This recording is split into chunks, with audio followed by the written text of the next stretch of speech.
શિક્ષણ વ્યવસ્થામાં હવે હશે વાલીઓની મહત્વની ભૂમિકા. નમસ્કાર, હું છું પીનલ. સ્વાગત છે આપનું કરંટ ટોપિકમાં. જી હા, સાંભળીને ખરેખર નવાઈ લાગે, પણ આવું જ કંઈક હવે થવા જઈ રહ્યું છે. કેન્દ્ર સરકારનો મે 2026થી નવી માર્ગદર્શિકા લાગુ કરવાનો આ ખૂબ જ મહત્વનો નિર્ણય સામે આવી રહ્યો છે. માર્ગદર્શિકામાં જે જાણવા મળી રહ્યું છે કે જે સરકારી શાળાઓ છે એ શાળા પ્રણાલીમાં હવે ધરમૂળથી ફેરફાર કરવામાં આવી રહ્યા છે. તો શાળાઓને ફક્ત સરકારી સંસ્થાઓમાંથી સામુદાયિક સંપત્તિ બનાવાશે. માતા પિતા જાતે સ્કૂલનું બજેટ અને વિકાસ નક્કી કરશે. જી હા, સરકારી શાળાઓમાં હવે માતા પિતા પોતે જ જે સ્કૂલ છે તેનું બજેટ નક્કી કરી શકશે અને કઈ રીતે જે શાળા છે તેનો વિકાસ કરી શકાય છે તે પણ જે વાલીઓ છે તે નક્કી કરી શકશે. 15 લાખ શાળાઓનું સંચાલન હવે સીધું વાલીઓ પાસે રહેશે. માતા પિતા પોતે જ બનાવશે 3 વર્ષનો માસ્ટર પ્લાન અને સમિતિના માળખામાં 75% સભ્યો હવે માતા પિતા જ રહેશે. તો શાળાઓને આ માર્ગદર્શિકાથી શું લાભ થશે? શાળાના વિકાસમાં સ્થાનિક સમુદાયની શું ભૂમિકા રહેશે? અને જ્યારે માતા પિતા પોતે આવી રીતે ઇન્વોલ્વ રહેશે કે જે શાળાઓ છે તેના સંચાલનમાં, ત્યારે ખરેખર શું શાળાઓનો ખર્ચો અને એની સાથે સાથે પોતાના બાળકો શું કરી રહ્યા છે અને કઈ રીતે તેમનો વિકાસ શાળામાં થઈ શકે છે તેની માટે શું ક્યાંક તેઓ વધુ સલાહ આપી શકશે કે પછી સલાહથી પણ વધારે હવે પોતે એ સંચાલન કરી શકશે? એનાથી કોને કેટલો ફાયદો? આ નવી શિક્ષણ વ્યવસ્થામાં શું પારદર્શિતા વધશે કે પછી કન્ફ્યુઝન? તમામ મુદ્દાઓ પર આપણે વાત કરીશું, જેની માટે મારી સાથે જોડાયા છે ડોક્ટર કિરીટ જોશી, શિક્ષણવિદ છે, પૂનમ પાંચાણી જેઓ વાલી છે. આપ બંનેનું સ્વાગત છે. Welcome to the show. સૌથી પહેલા મહત્વની વાતને આપણે સમજવાનો પ્રયાસ કરીશું કિરીટભાઈ પાસેથી. કિરીટભાઈ, શું આ નિર્ણય વિશે આપે સાંભળ્યું? આપને જાણવા મળ્યું કે જે કેન્દ્ર સરકારે મે 2026ની નવી માર્ગદર્શિકા લાગુ કરવાનો નિર્ણય લીધો છે. આ નિર્ણયને આપણે સમજવાનો પ્રયાસ કરીશું. તો શું છે, કઈ રીતે આ ફેરફાર કરવામાં આવી રહ્યા છે, કઈ રીતે વાલીઓને આ સંચાલન આપવામાં આવી રહ્યું છે ને કેમ? કિરીટભાઈ, અનમ્યુટ કરજો પહેલા ફોન. આપનો ફોન મ્યુટ છે. ભારત સરકારના આરટી 2009ના નિયમ અને 2012માં જે ગુજરાત સરકારે આરટી નિયમને સ્વીકાર કર્યો છે તે અંતર્ગત દરેક રાજ્યમાં જે રાજ્ય આરટી નો સ્વીકાર કરે છે ત્યાં દરેક શાળાઓમાં એસએમસી ની રચના કરવી અનિવાર્ય છે અને આપણા ગુજરાત સરકારે પણ એનો સ્વીકાર કરેલો છે. એસએમસી નો મોટામાં મોટો ફાયદો એ છે કે ગ્રામ્ય વિસ્તારની શાળાઓ હોય કે શહેર વિસ્તારની શાળાઓ, એનું વ્યવસ્થાપન સંભાળવાનું કામ આચાર્યના માર્ગદર્શન સાથે વાલીઓ કરતા હોય છે. એમાં ઘણી બધી બાબતો જોવાની છે. કોઈ ભૌતિક સુવિધા વધારવી હોય તો પણ, અને શૈક્ષણિક ગુણવત્તા વધારવા માટે શું કરી શકાય તે પણ એનો ફાયદો છે. અને વાલીઓ એ પણ સજેશન કરી શકે છે કે આપણી શાળામાં આપણા બાળકો જે પ્રભાવશાળી બાળકો છે, જે પ્રતિભાશાળી બાળકો છે, એને વધારે ગુણવત્તાસભર શિક્ષણ આપવા માટે આપણે બહારના આવા એક્સપર્ટને પણ બોલાવી શકીએ, આવું પણ માર્ગદર્શન આપી શકે. અને એની સાથે પોતાની શાળાની ભૌતિક સુવિધા વધારવી છે. માનો કે મેદાન સારા બનાવવા છે, બગીચો સારો બનાવવો છે, યુરિનલ ઉભા કરવા છે, તો આવી વ્યવસ્થા માટે કોઈ ઉદ્યોગ ગૃહોની પાસેથી પણ મદદ લાવી શકે છે. એટલે કે વાલીઓ શાળાને પોતીકી શાળા ગણે છે અને જ્યારે વાલીઓ પોતીકી શાળા ગણશે ત્યારે આત્મીયતાથી એમાં સહયોગી બને છે, નાની નાની વાતની કાળજી રાખે છે અને આવી કાળજી જ્યારે ભળે, જ્યારે સ્વતંત્રતા અનુભવે વાલીઓ કે નહીં આ મારી શાળા, ત્યારે શાળાનો વિકાસ ખૂબ ઉત્તમ જ થાય. એ શાળામાં અભ્યાસ કરી રહેલા બાળકોની પ્રતિભા વધુ ને વધુ ખીલે એની કાળજી લેવાય અને આચાર્યો અને શિક્ષકોનું પણ સન્માન એમાં જળવાતું હોય છે એવું હું માનું છું. જી બિલકુલથી. પણ પૂનમ, આપનું શું માનવું છે? આ ખરેખર પ્રેક્ટિકલી કેવી રીતે પોસિબલ થઈ શકશે? ડિસિઝન સારું છે, પણ પ્રેક્ટિકલી મને થોડું ટફ લાગે છે. કારણ કે હું નથી માનતી કે દરેક વાલી એટલા સજાગ બનશે કે આમાં એટલું આતુરતાથી કે ઉત્સાહથી ભાગ લેશે. એક્ઝેક્ટલી. કેટલો સમય હોય છે એમની પાસે? હા, કેટલો સમય હોય છે એમની પાસે? સમયનો અભાવ. અને બીજું, તમને અત્યારના જે જનરેશન વર્કિંગ પેરેન્ટ્સ હોય છે ને, એટલે એમને કેવું હોય છે ખબર છે, એક ખાલી બાળકનું ભણતર એટલે એક જવાબદારી કે સ્કૂલમાં મોકલી દો, આપણું કામ પૂરું. પછી હવે સ્કૂલ વાળા જાણે અને છોકરાઓ જાણે, બરાબર. અને ક્યારેક કંઈક અજોગતું બને, કંઈક એવું બને તો સ્કૂલના માથે ટોપલો નાખી દેવાનો કાં તો બાળકના માથે નાખી દેવાનું અથવા તો આપણા કાયદા કે સરકાર ઉપર નાખી દેવાનું. નો ડાઉટ એ લોકો જવાબદાર હોય છે, એની ના નથી, પરંતુ ક્યાંક ને ક્યાંક વાલીઓ પણ જવાબદાર હોય છે. જો આવી પરિસ્થિતિ અત્યારે જે સિચ્યુએશન બનવા જઈ રહી છે કે વાલીઓ ઇન્વોલ્વમેન્ટ લે, પણ પ્રશ્ન એ છે વાલીઓ ઇન્વોલ્વમેન્ટ લેશે કે કેમ, એ પ્રશ્ન છે. કારણ કે કોઈના ખભે બંદૂક ફોડવી બહુ સહેલી છે, પરંતુ જ્યારે આપણા ઉપર આવે ને ત્યારે એમાં આપણે કેટલા ઇન્વોલ્વ થઈને લઈએ છીએ, એમાં આપણને ખ્યાલ આવે કે હકીકતમાં આમાં આગળ થાય છે શું ને આ કામ કરવું કેટલું અઘરું છે કે કેટલું સહેલું છે. હું એઝ અ પેરેન્ટ્સ જ વાત કરી રહી છું, કારણ કે અત્યારે મારા માથે નાખશો ને તો મારી માટે પોસિબલ નથી કે હું સ્કૂલમાં ઇન્વોલ્વમેન્ટ કરીને 70% હું મારું પોતાનું એની અંદર ટાઈમ આપી શકું કે એક્ટિવ રહી શકું. એ મારી માટે શક્ય નથી, કારણ કે મારી બી ઘરની જવાબદારી છે કે સામાજિક જવાબદારી, પ્લસ આપણે વર્કિંગ હોય તો આપણે કામ ધંધો. પણ હા, એક વસ્તુ છે કે આપણે ક્યારેક ક્યારેક જરૂર પડે તો ઇન્વોલ્વ થઈ શકીએ, અને આ વસ્તુ હોવી બી જોઈએ. કેમ? અત્યારે આપણને ખબર છે કે પરિસ્થિતિ સ્કૂલોમાં કેવી થઈ રહી છે, ખાસ કરીને સરકારી શાળાઓમાં. હું એક એનજીઓ બી ચલાવું છું. હમણાં રિસેન્ટલી એક તમને કિસ્સો શેર કરું તો એક શાળામાં મેં ખાલી જસ્ટ એવી વાત કરી કે આપણે તમારી શાળાના જે બાળકો છે, ગવર્મેન્ટ સ્કૂલની વાત કરી રહી છું હું, કે ભાઈ તમારી સ્કૂલમાં આપણે એક એક્ટિવિટી કરીએ, કારણ કે તમારે ત્યાં ગરીબ વર્ગના અને મધ્યમ વર્ગના બાળકો આવે છે, તો આપણે એમની જે ટેલેન્ટ છે બહાર લાવીએ એવી પ્રવૃત્તિ હું કરવા માંગુ છું તમારે ત્યાં. અને જે ટેલેન્ટેડ બાળક હશે એને હું આગળ લાવીશ અને એને આપણે મોટિવેટ કરીશું. તો મને શું કે બેન કે એવો બધો મેળ નહીં પડે, કારણ કે અમારે ત્યાં કોઈ ટેલેન્ટેડ છે જ નહીં, બધા ઠોઠડા જ છે કે આવા વર્ડ સામેથી જ ગવર્મેન્ટ એમને કહી દીધું. હા, એટલે હાથ ઊંચા કરી સામ- દીધા આવું કરીને.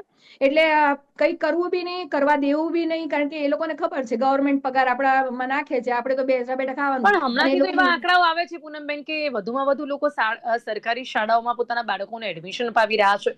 થોડાક સમય પહેલા એવો પણ એક આંકડો આવ્યો હતો કે ઉચ્ચ વર્ગના લોકો પણ હવે એવું કરતા થયા છે. એટલે ઘણી સરકારી શાળાઓની સ્થિતિ ક્યાંક સુધરી છે તેવા આંકડાઓ પણ આવતા હા જોવા હા, મળે છે.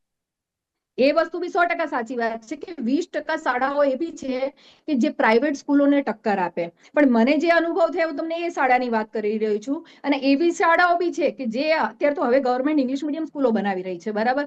તો એમાં બાળકોને એવું થાય કે ભાઈ આપણને એમ થાય કે પ્રાઇવેટ સ્કૂલમાં બી એટલું એજ્યુકેશન કે એટલું ડિસિપ્લિન નહીં જે આ શાળાઓમાં હોય છે. અને બીજું એક મેઇન પાસું એ છે કે પ્રાઇવેટ સ્કૂલમાં અત્યારે કેવું છે, ભણાવવાના નામે, જ્ઞાનના નામે ધંધો ચાલુ કરી દીધો છે. અઢળક પેલું શું કહેવાય, ડોનેશન લેવું, ફીસ રાખવી, બુક્સ ના એટલા. એટલે કોઈ બી માણસ, સામાન્ય માણસ જાય કે મધ્યમ વર્ગનો બાળક એક સામાન્ય સ્કૂલમાં બી મોકલે ને તો એનો લાખ રૂપિયાનું બજેટ તમારે પર સ્ટુડન્ટ કે પર બાળક સમજી જ લેવાનું. તો એ દરેક માટે અફોર્ડેબલ ના હોય. એમાં 2 બાળક 3 બાળક હોય તો બિચારો પતિ જાય, કમાય ખાય કે આ સ્કૂલમાં ભરે. એટલે શું વિચાર કરે બીજો કે એના કરતા બેટર છે ભલે થોડું 19-20 હજાર પણ ગવર્મેન્ટ સ્કૂલમાં મોકલીને તો ફીસની રાહત થાય. એને ટ્યુશન તો કમ્પલસરી, તમે લાખ રૂપિયાની ફીસ વાળી સ્કૂલમાં ભણાવો તો ટ્યુશન રખાવવું પડે, અને ગવર્મેન્ટમાં ભણાવો તો બી ટ્યુશન. તો મા બાપને શું થાય કે 2 ખર્ચા કરવા એના કરતા બેટર છે ગવર્મેન્ટ સ્કૂલમાં બાળકને ભણાવો, ફીસ ટ્યુશનના ખર્ચો કરો તો કમસે કમ એક ખર્ચામાં થાય. કારણ કે ડિપેન્ડેબલ તો તમારે ટ્યુશન ઉપર જ રહેવું પડે છે. તમે ડમી સ્કૂલો જોઈ શકો છો, 11માં 12માં ધોરણ વાળાને હવે ડમી સ્કૂલોમાં મૂકે છે. તો આ બધું સિસ્ટમ, મતલબ આ પોતાને આંગળીએ જે શિક્ષણને આંગળી રમાડવાની વાત ચાલે છે. એટલે હું આ વસ્તુનું ફેવર કરું છું ખરા, પણ એ સક્સેસ થાય તો ફેવરેબલ છે. તો બાકી વાતો કરીએ તો હવામાં કિરીટભાઈ, વાત આપને કરવાનો શું કોઈ લાગે છે મતલબ કે આ નથી. પ્રેક્ટિકલી થઈ શકશે પોસિબલ? જેમ કે પૂનમબેને વાત કરી કે દરેક વાલી પોતાના બાળકોને સ્કૂલમાં જ એટલા માટે મૂકે છે કારણ કે એ સમયે ઘણા એવા હશે કે એ સમયમાં એ લોકો પોતાનું કામ પણ કરી શકે, અને ક્યાંક ને ક્યાંક જવાબદારી સ્કૂલની હોય છે. હવે વાલીઓ પોતાનું કામ કરશે કે શાળાનું સંચાલન કરશે? આ પણ મને એક પ્રશ્ન સમજાઈ નથી રહ્યો. પ્રેક્ટિકલી આ કઈ રીતે પોસિબલ થશે? શક્ય છે અને થઈ શકે, કારણ કે વાલીઓએ કે દરરોજ જઈને બેસવાનું નથી. એસએમસી ની મીટિંગ સામાન્ય રીતે શાળાના આચાર્ય મહિનામાં એકાદી વખત બોલાવે. સામાન્ય રીતે આની એક એવી નીતિ છે કે આ કમિટીમાં જેટલા સભ્યો જે લેવાના છે એમાં 75% વાલી જ હોવા જોઈએ. 25%માં એક ત્યાંના કાઉન્સિલર હોય, ત્યાંના ઓકે. આચાર્ય હોય, એક શિક્ષક હોય, અને ટોટલ જે સંખ્યા છે એના 50% બહેનો હોવા જ જોઈએ. એટલે કે નારી શક્તિને ત્યાં મહત્વ અપાયું છે. ત્રીજી વાત કે આપ કહો છો કે વાલીને ટાઈમ ન મળે, ના મળે. કારણ કે જે વિચારો છે ને એને જ સ્થાન આપવાનું છે.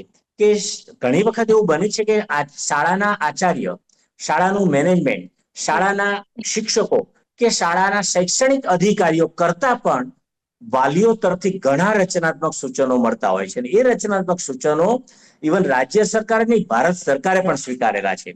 ત્યારે આ એસએમસી નો તો એ છે કે જે ગ્રામ્ય વિસ્તાર છે, ખાસ કરીને કે શહેરી વિસ્તાર, એ શાળાની આજુબાજુમાં રહેતા વાલીઓ છે. એટલે એમને ખ્યાલ હોય કે કયા કયા ભૌતિક પરિબળો શાળાના શિક્ષણને હાનિકારક છે, એટલે કયા એ કયા લોકો ભૌતિક સજેશન પરિબળો આપશે. શાળાને પૂરક છે. કિરીટભાઈ, એ લોકો હા, સજેશન્સ આપશે, એ લોકો સલાહ આપશે, એટલે ક્યાંક પારદર્શિતા પણ વધી શકે છે. સરકારી શાળાઓ કાં હજી તો આગળ પછી વધે કોઈ છે. મારી પણ વાત હજી નક્કી આગળ કરતા વાત હોય છે. તમને.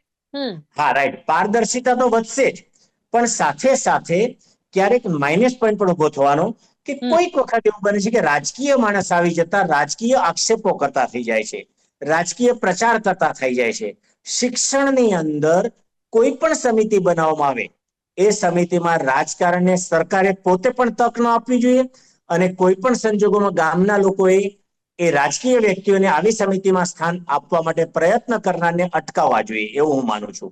અને જ્યારે બિન રાજકીય વ્યક્તિઓ અંદર આવશે ત્યારે ભલે અભણ કેમ નથી, છતાં એમના સૂચનો શિક્ષણના હિતમાં જશે. આપણે એમ કહીએ કે આ તો નિરક્ષર છે, હમ ચોક્કસ એમની પાસે શૈક્ષણિક ડિગ્રી નથી, પણ નિરક્ષર વ્યક્તિઓ પાસે પણ એથિક્સ હોય છે, હમ નૈતિકતા હોય છે, પ્રમાણિકતા હોય છે.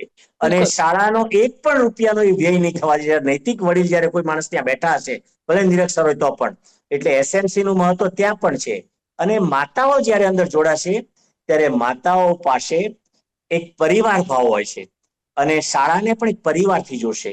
એ બાળકો પ્રત્યેની હમદર્દી છે, બાળકને ક્યાં ખૂટે છે, બાળકને હું કેવી રીતે આત્મીયતા આપી શકું, અને માતૃત્વ ભાવથી એ આચાર્યને સજેશન કરી શકશે કે સર આપણે આવા સાંસ્કૃતિક કાર્યક્રમો રાખીએ તો, આવા સાંસ્કૃતિક કાર્યક્રમો જે પેલા બેને કહ્યું કે એનજીઓ છે, તો એવા કોઈક એનજીઓને આપણે બોલાવીએ તો આવી નવી નવી રજૂઆતો આવશે.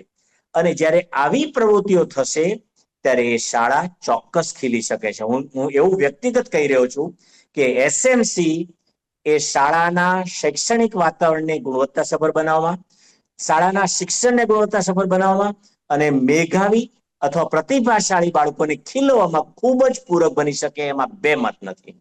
જી બિલકુલ, આપની વાત સાચી છે. હવે પૂનમ, આપનું શું માનવું છે કે જેમ કે કિરીટભાઈએ જે વાત સમજાવી, વાલીઓને અહીંયા કઈ સમયની વાત નથી. જેમ કે એમણે કહ્યું કે આમાં એ લોકો સભ્યો હશે, મીટિંગ અટેન્ડ કરવાની હશે, અને પોતાના સૂચનો સલાહો આપી શકશે, જેથી ને તો અહીંયા વાલીઓને ફાયદો જ થશે કે એ પોતાની રીતે પોતાના બાળકો ને કઈ રીતે ભણાવવું અને સ્કૂલનું બજેટ કેવી રીતે નક્કી થવું, એ માટેની જો સલાહ આપી શકશે તો એ એમની માટે ટ્રાન્સપરન્સી વધશે. તો માત્ર એક મીટિંગમાં જઈને આ સજેશન્સ આપી શકાય છે, એમના પ્રમાણે જો આ બધું થતું હોય તો ક્યાંય પણ ફીનો મુદ્દો પણ નથી આવે, નહીં આવે, અને ક્યાંય કઈ એવી વાત પણ નહીં આવે કે જે પણ ઘણી વખત જોવા મળતું હોય છે કે શાળાના સંચાલકો અને જે વાલીઓ છે એમની વચ્ચે ઘણી વખત આપણને તકરાર જોવા મળતી હોય છે, એનો પણ ક્યાંક અંત આવી શકે છે. હવે હું કિરીટભાઈની અમુક વાત સાથે સહમત છું અને અમુક વાત સાથે સહમત નથી. પેલા તો સહમત નથી એની વાત કરું કે જેમ કે કીધું કે મહિનામાં એકાદ વખત પેરેન્ટ્સે જવું પડશે કે ચર્ચા પોતાના વિચારો રજૂ કરવા પડશે. તો જી વિચારોમાં એવું છે, હું પડશે નહીં, જનરલ આવે વિલિંગફુલી. જી જી જી, શું કિરીટભાઈ? વિલિંગફુલી આવે, ફરજિયાત કોઈ આ કમિટીમાં આવવાનું હોય જ નહીં. અને જે હા હા આત્મીયતા જોડાયેલા વિચારો વ્યક્ત કરવા માંગે છે તેઓ આવશે ત્યાં. ઓકે પૂનમભાઈ. એમાં કેવું છે કે જયારે 70% 75% વાલીને ઇન્વોલ્વ કરે છે તો મહિનામાં એક વખત ફરજિયાત ના હોય તો બી ઇન્વોલ્વ થવું પડે, તો પછી આ જે ના, આપણે લાવી રહ્યા છે બેન અટકાવો, ધારા, એક મિનિટ બેન, આપને એક જ મિનિટ નહીં, બેન. એવો કોઈ હા, નિયમ કદાચ નથી પૂનમબેન, એવો નિયમ નહીં બનાવવામાં આવે પૂનમબેન, કે તમે નહીં આવો તો કઈ પૂનમબેન, સજા નહીં થાય. ના ના સર, પૂનમબેન, પૂનમબેન એક વાતનું ધ્યાન દો. હા પ્લીઝ. પૂનમબેન બહુ સરસ વાત કરી રહ્યા છે, પણ હું આ બધા જે કુલ સંખ્યા છે એના 75% નથી લેવાના વાલીઓ. માનો કે 100 સંખ્યા વિદ્યાર્થી 75, 200 હોય તો 150, એવું નથી. પણ જે શાળાની સમિતિ 10 કે 12 સભ્યોની જ હોય, શાળાની અંદર વાલીઓ હા સર 200 છે કે 250 છે, એમાંથી 10-12 વાલીઓની પસંદગી થાય, અને એ જે પસંદગી થાય એ સભ્યોને જ ત્યાં બોલાવવામાં આવે સામાન્ય રીતે, બેન એવું હોય છે. એનો અને એમાં પણ એક રચનાત્મક સૂચનો થાય. યસ, સાચે હું કમિટીની 70% કહું છું. જયારે જી કમિટીની 70% ની વાત કરતા હોય 70-75%, ત્યારે ક્યારેક આપણે માની લો ઇન્વોલ્વ થયા છે તો આપણી બી જવાબદારી બને ને કે હા, આવું, એમ કહું હોવી છું, ભલે જોઈએ. યસ, મહિનામાં એક વખત. હવે મહિનામાં એક વખત માની લો હું મારી જ વાત કરું, હું આવું છું, મારો ટાઈમ એક દિવસ તો હું આપી શકું, એક દિવસ નહીં, આપણે ચલો અઠવાડિયું બી આપી શકીએ, પણ આયા પછી હું મારા વિચાર રજૂ કરું છું.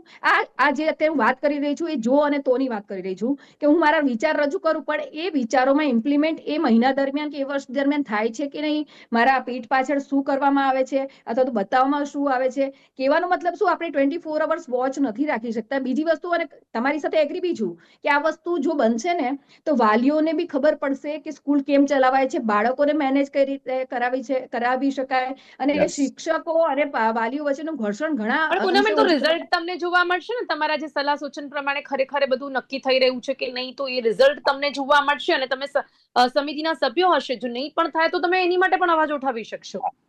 બસ એ જ કહું છું, એ ઘર્ષણના વિષયની કે પછી જતા ઘર્ષણ થાય ને વધારે પડતું સિચ્યુએશન બગડે એની જ હું વાત કરું છું કે એમાં કંઈક એવું લાવવું જોઈએ કે જેનો વાલીઓની ઇન્વોલ્વમેન્ટ હોય પણ એમના ડિસિઝનને બી એટલી જ વેલ્યુ આપવામાં આવે જેટલી શિક્ષણ ગણ એ નિભાવી શકે. બીજી વાત એ કહું છું કે જે ઘર્ષણ ઓછું થશે એ બી 100%ની વાત છે કે શિક્ષકો કઈ રીતના આટલા બધા બાળકોને મેનેજ કરે છે. આપણાથી 2 બાળક મેનેજ નથી થતા, સ્કૂલવાળા આટલા હજારોની સંખ્યામાં બાળક મેનેજ કરે છે. એટલે ક્યાંક વાલીઓ આપણે એઝ અ વાલી એ લોકો પર આક્ષેપ મૂકતા હોય કે તમે અમારા બાળકને આમ નથી કર્યું, તેમ નથી કર્યું, તો એ બી થશે. અને મેઇન મોસ્ટ ઇમ્પોર્ટન્ટ વસ્તુ કે જે સરકારની ગ્રાન્ટ આવી રહી છે, જે પૈસો આવી રહ્યો છે, એ યોગ્ય દિશામાં વપરાઈ રહ્યો છે કે નહીં એ બી બધાના ધ્યાનમાં એક્ઝેક્ટલી, આ એક બહુ મહત્વનો આવશે. મુદ્દો છે પૂનમબેન કે જે સરકારી શાળાઓ માટે ગ્રાન્ટ આવે છે એ ખરેખર બાળકો માટે કેટલી શાળાઓમાં કદાચ બસ નથી એ પણ મોટામાં મોટો વપરાતી. હવે પ્રશ્ન જો સોર્ટ આઉટ આની અંદર થઈ વાલીઓ જશે. હશે એમાં સભ્યો, તો એ વાતની જાણકારી એમને રહેશે ને ક્યાંક જે કોઈ સ્કૂલમાં ભ્રષ્ટાચાર થતું હશે એ રોકાઈ એ શકશે. નહીં થાય. હા, તો આ એક બહુ 100%. મહત્વનો બસ મોટા પોઝિટિવ મોટો મુદ્દો છે. પ્લસ પોઈન્ટ આનો આ છે કે હું તો કહું ચલો વાલીઓ એમાંથી કમિટીમાંથી 50% બી હાજરી આપશે ને તો થોડીક તો બીક રહેશે કે નહીં આ વસ્તુનો હવે પ્રોપર વેમાં આપણે ઉપયોગ કરવો પડશે, અધરવાઇઝ આ વસ્તુમાં આપણે આમાંથી નોકરીથી હાથ ધોઈ શકીએ. એટલે આ બધી વિચારસરણી રહેશે એટલે 100% થોડુંક ઇન્વોલ્વમેન્ટ રહેવું જરૂરી છે પેરેન્ટ્સનું. પણ જો એમ વિચારે કે ના વાલીઓ ટોટલી મેનેજમેન્ટ કરે તો એ તો પોસિબલ નથી આ વસ્તુ માટે. જી જી જી કિરીટભાઈ, અહીંયા કદાચ વાલીઓના પૂરેપૂરું મેનેજમેન્ટની વાત નહીં આવે પણ વાત એ ટ્રાન્સપરન્સી માટે કદાચ આ મુદ્દો લેવામાં આવ્યો છે કે જેથી આ કરીને એમને 100% બજેટની એમાં જ ખ્યાલ આવી શકે. એમાં જી ઘણી બધી બાબતો છે જો બેન. મેનેજમેન્ટ એમાં એવી વાત છે કે હાજી. એસએમસી જે છે એનો હેતુ રચનાત્મક જ છે, હકારાત્મક જ છે અને પબ્લિક પાર્ટનરશિપ એટલે કે સમાજને ભાગીદાર બનાવવાની વાત છે. સમાજ પોતે એ માને કે મારી શાળા છે. એક વાત આના ફાયદા શું? તો જેમ વાત કરી કે આર્થિક ગ્રાન્ટ તો એનો સદુપયોગ થાય તો બરોબર છે, પણ બીજી એક વસ્તુ શું છે, ઘણી વખત સરકારી મદદ એટલી નથી મળતી જેટલી જરૂર હોય. ત્યારે ગામના લોકો ભેગા થઈને ચાલો આપણા ગામના બાળકો માટે આપણે આ ભૌતિક સુવિધા ઉભી કરવાની છે. કોણ આપશે? એટલે તમારે અમથાભાઈ આપવાનું છે, તમારે આત્મારામભાઈ આપવાનું છે, બધા આપે, હસ્તી આપે. ત્યારે એક સરસ સુવિધા ગામના સહયોગથી ઉભી થાય છે, કારણ કે એસએમસી સંચાલન કરે છે. એસએમસી એટલે કોણ? ગામના નાગરિકો, ગામના સભ્યો છે. અને બીજી વાત, આજે પણ શાળાની અંદર કેટલાક માઇનસ પોઈન્ટો છે. અંતરિયાળ વિસ્તારની, ગ્રામ્ય વિસ્તારની શાળાઓમાં કેટલાક શિક્ષકો મહિનામાં 10-15 દિવસ ગેરહાજર રહેતા હોય છે. ત્યારે એસએમસી ના પ્રતિનિધિઓ એ મીટિંગ બોલાવીને કહી શકે કે સાહેબ આ શિક્ષક આટલા સમયથી વારંવાર નથી આવતા, તો કેમ નથી આવતા? પણ કઈક કારણ તો જવાબ આપે. જો સાચો હોય તો સ્વીકારે, પણ જો વારંવાર થાય તો પેલા ખોટા શિક્ષક છે એને કાં તો હાજર થવું પડશે અથવા તો આ વ્યક્તિ ઉપર જિલ્લા પ્રાથમિક પણ આમાં છે ને મને થોડુંક એવું શિક્ષણાધિકારી. પણ થાય કે કિરીટભાઈ, જો પેરેન્ટ્સ તો રોજ જોવા જવાના નથી કે આ શિક્ષક આવે છે કે કેમ, હા, પણ એમને બાળકો થ્રુ જો ખબર પડે તો આ તો જનરલી એ લોકો સભ્યો ના હોય તો શું માતા પિતાને એમને આ વાત માટે અવાજ ઉભા કરવાનો કોઈ હક નથી, અધિકાર નથી? જો સરકારી શાળાઓમાં શિક્ષકો ના આવતા હોય તો ભલે આ નિયમ ના હોય પણ એઝ અ પેરેન્ટ માટેનો અવાજ તો એ લોકો ઉઠાવી જ શકે છે, કારણ કે અહીંયા બી આ લોકો રોજ જોવા નથી જવાના છે. પણ એસએમસી છે એ અમુક પાવર ધરાવે છે. એસએમસી એ કરેલી રજૂઆત ટીપીઓએ અને એક પાવર ડીપીઓએ મળશે એ તરત લોકોને. જ ધ્યાનમાં લેવી પડે. એમને એક પાવર છે અને એ રજૂઆતને ગંભીરતાથી લેવી પડે કે આવું ચાલે છે. અને પેલું એ કમિટીમાં જ બોલાવે આચાર્ય સાહેબ, આ શિક્ષકને બોલાવો, આપણે મળવું છે, અને કહી શકે છે. અને આચાર્ય પણ પછી ધ્યાનમાં લેવું પડે કે ભાઈ આ શિક્ષક માટે આપણે વિચારવું જોઈએ, આ કંઈક ખોટું થઈ રહ્યું છે, અને ધ્યાનમાં લે. અને બીજા પ્લસ પોઈન્ટ એ છે કે ગામના પ્રતિનિધિઓ જેના સભ્ય છે ત્યારે જે પ્રતિભાશાળી બાળકો છે ને એને પોતાના ગણી એમનું સન્માન કરતા થશે. મેં સાણંદ તાલુકાની 2 શાળાઓમાં મુલાકાતે ગયેલો. મારે ક્યારેક કેટલીક શાળાઓની મુલાકાત લઉં છું, શૈક્ષણિક હેતુથી પણ અને સરકાર તરફથી પણ. અને ત્યારે મેં એ મુલાકાતમાં મેં જોયેલું કે એ બાળકો ને ગામના લોકોએ ભેગા થઈ આચાર્યને કીધું કે આમનું સન્માન કરવું છે. આચાર્યને ખબર ન પડવા દીધી. જયારે બાળકોનું સન્માન કર્યું એ સમયે એમનું માર્ગદર્શન આપનાર શિક્ષકનું પણ સન્માન થયું. શિક્ષક અચંબામાં પડી ગયા કે સાહેબ મને તો ખબર જ નહોતી આ કરવાના છે, કે સાહેબ આપનો જ ફાળો છે, માટે આ બાળકો આ રીતે પરિણામ લાવી શક્યા છે, માટે એમને આ પ્રમાણપત્ર મળ્યું, માટે રાજ્ય કક્ષાએ પ્રથમ નંબર આવ્યા છે. એ શિક્ષક ખીલી ગયા, એ ખુલી ગયા, ઇવન આંખમાંથી આંસુ આવી ગયા. સાહેબ મારું સન્માન ગામે કર્યું, કેટલી મોટી વાત થઈ. અને જયારે ગામ શિક્ષકનું સન્માન કરશે, જ્યારે ગામ એ આચાર્યને સન્માન આપશે, જ્યારે ગામની વાતને આચાર્ય અને શિક્ષક સ્વીકારશે કે ના એમની રચનાત્મક વાત છે, ત્યારે જે ભારત સરકાર રાષ્ટ્રીય શિક્ષણ નીતિના માધ્યમથી એક ઉત્તમ શૈક્ષણિક વાતાવરણ ઊભું કરવા માટેનો પ્રયત્ન કરી રહ્યો છે, એને ઉત્તમ ન્યાય મળશે એવું માનું છું. જી બિલકુલ. અને પૂનમબેન, હવે આ વાત ઉપર આપનું શું માનવું છે કે ચલો આવી રીતે એક એસએમસી નું જે પાવર હોય છે, એ પાવર પણ ક્યાંક વાલીઓના હાથમાં આવશે, એ લોકોની વાત, એ લોકોની કમ્પ્લેન તેને ગંભીરતાથી લેવામાં આવશે, અને એની સાથે સાથે જ્યારે વાલીઓ બજેટ બનાવી શકશે, એટલે એક બહુ મહત્વનો મુદ્દો છે કે એમના બાળકોને શું કેટલું મળવું, કારણ કે જો સરકાર તો ઇન ધી એન્ડ બાળકો માટે જ આપતી હોય છે, પણ હવે કેટલી શાળાઓ વાપરે છે ને કેટલી નહીં, એની જાણકારી એટલા માટે નથી હોતી કારણ કે એવો કોઈ અધિકાર નથી હોતો. હવે આમાં જે પેરેન્ટ સભ્યો હશે, ચોક્કસથી દરેક પેરેન્ટ્સની લાગણીઓને પણ સમજતા હશે, તો અહીંયા હવે સરકારી શાળાઓમાં બાળકોને વધુ સુવિધાઓ પણ મળશે કારણ કે પેરેન્ટ્સ જાતે બજેટ બનાવશે. પૂનમબેન. સાચી વાત છે. હવે આમાં કેવું છે, બજેટ બનાવશે, ઇન્વોલ્વ થશે, અને પછી આ જે આખું વાતાવરણ અલગ ઊભું થશે, એમાં ઘણી બધી નવી વસ્તુઓ આપણને જોવા મળશે. ઘણીવાર એવું થાય છે કે અમુક જ્યારે વાલીઓ ઇન્વોલ્વ થાય ને ત્યારે એ દિલથી થાય છે, કારણ કે એનું બાળક બી એમાં ઇન્વોલ્વ હોય છે અને એનું બાળક પોતે ભણતું હોય છે એમાં, ત્યારે એક લાગણીનો સંબંધ બંધાય છે સ્કૂલ સાથે. ત્યારે અમુક સિચ્યુએશનમાં કેવું આવશે કે માની લો અમુક ફંડિંગ સરકારી સ્કૂલમાં નથી ફાળવી શકતી, અથવા તો અમુક એમના પ્રોટોકોલ હોય કે એ નથી આપી શકતા, કે એમનો એક લિમિટ હોય, ત્યારે વાલીઓ એવી ગણતરી નહીં કરે. અમુક જે સિચ્યુએશનમાં વાલીઓને એમ લાગે કે આ વસ્તુ આમ કરવી જ છે, તો બની શકે કે વાલીઓ ભેગા થઈને એ વસ્તુને ઇમ્પ્લિમેન્ટ લાવવા માટે પોતે બી એની અંદર ઇન્વોલ્વમેન્ટ થાય, ફાઇનાન્શિયલ હેલ્પ કરે, અને એ સ્કૂલનું એક નવું જ સ્ટ્રક્ચર ઊભું કરે. કારણ કે સરકારી સ્કૂલનો અત્યાર સુધીની આપણા મનમાં બધામાં છાપ નેગેટિવ જ છે કે ભાઈ સરકારી સ્કૂલમાં આમ હોય કે તેમ હોય, કારણ કે રામ રાજ્ય પ્રજા સુખી જેવું કામકાજ અત્યાર સુધી હતું. પણ વાલીઓને જ્યારે ઇન્વોલ્વ કરવામાં આવે છે, ત્યારે બે ધારી તલવાર થશે, કે એક શિક્ષણ વિભાગ દ્વારા અને એક વાલીઓ દ્વારા. એટલે ક્યાંક ને ક્યાંક પોઝિટિવ ઇમ્પ્લિમેન્ટ આવવાના ચાન્સીસ ખરા, પણ ક્યારે, જ્યારે ખરેખર વાલીઓના જે સજેશન છે, એમના વિચારો છે, એને આ લોકો રજૂઆત કરતા એમની વાતોને ખરેખર જો સાંભળવામાં આવશે, આવે તો સાચું થશે, તો આ બહુ જ સારું ડિસિઝન છે એવું કહી શકાશે. તો સારું ડિસિઝન છે અને આમાં ઇમ્પ્લિમેન્ટ લાવી શકાય. પણ એક પ્રયાસ તો કરવો જોઈએ. બની શકે કે ઘણીવાર આપણે જે વિચારતા હોય જજમેન્ટ ખોટું નીકળે, અને ઘણીવાર કંઈક નવું જ આની અંદર આપણને નવી આશાની કિરણો જોવા મળે, તો મે બી આ સક્સેસ બી થઈ શકે. પણ એમાં ઇમ્પ્લિમેન્ટ જો વાલીઓના જે હક માટેનું છે અને જે એમના વિચારો છે એમાં ઇમ્પ્લિમેન્ટ કરવા દે તો. ચોક્કસથી આપની વાત સાચી છે ને આ પ્રેક્ટિકલી જો ઇમ્પ્લિમેન્ટ થશે તો આમાં ફાયદો છે, એ ચોક્કસપણે કહી શકે છે. આ સમય હવે આપણી પાસે ઓછો છે, ચર્ચાને સમાપ્ત કરવી પડશે. ડોક્ટર કિરીટ અને પૂનમબેન, આપ બંને મારી સાથે ચર્ચામાં જોડાયા અને બધા જ પાસાઓ વિશે ખુલીને વાત કરી, તે બદલ આપનો ખૂબ ખૂબ આભાર. Thank you so much. તો આપણે વાત કરી કે જે નવો નિર્ણય લેવામાં આવી રહ્યો છે, સરકારી શાળાનું બજેટ હવે વાલીઓ નક્કી કરશે, ટ્રાન્સપરન્સી વધશે, શિક્ષણ વ્યવસ્થામાં વાલીઓની હવે મહત્વની ભૂમિકા રહેશે. આ ખરેખર આપણે જે પ્રકારે ચર્ચા કરી કે જો આ પ્રેક્ટિકલી જોવા મળશે આપણને, તો ભ્રષ્ટાચાર જે સરકારી શાળાઓમાં ઘણી વખત જોવા મળતું હોય છે તે મુક્ત થઈ શકે છે. વાલીઓ માટે એક ખૂબ જ સરસ ટ્રાન્સપરન્સી ઊભી રહેશે. તેમને ખબર પડશે કે ખરેખર આ જે ફંડ છે તે બાળકો માટે વપરાઈ રહ્યું છે કે કેમ. પણ સૌથી મહત્વનો મુદ્દો છે કે જોવાનું એ રહેશે કે ખરેખર આ જે નિર્ણય છે તે પ્રેક્ટિકલી કેટલો સફળ જોવા મળશે. કરંટ ટોપિકમાં અત્યારે બસ આટલું જ. ફરીથી મળીશું નવા વિષયની સાથે. ત્યાં સુધી રજા આપશો. નમસ્કાર.